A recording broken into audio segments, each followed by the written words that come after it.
Hello everyone, today I will show you how to factory reset your Beko washing machine. Begin by unplugging your washing machine from the power outlet. This is crucial for safety and to ensure the reset is successful. Next, open the washing machine door. Locate the filter cap, you'll find it at the bottom right corner of the washing machine. Turn the filter cap counterclockwise to remove it. Once it's removed, pull out the filter and clean it with water. This helps maintain the hygiene of your washing machine. After cleaning, reinsert the filter and tighten the filter cap by turning it clockwise. Close the washing machine door.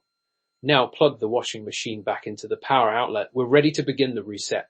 Press and hold the start pause button for 5 seconds. This will initiate the factory reset process. The washing machine will take approximately 5 minutes to complete the factory reset process. Once the process is finished, the washing machine will automatically turn off. It is now reset to its default settings. Thank you for watching. Subscribe for more such tutorials.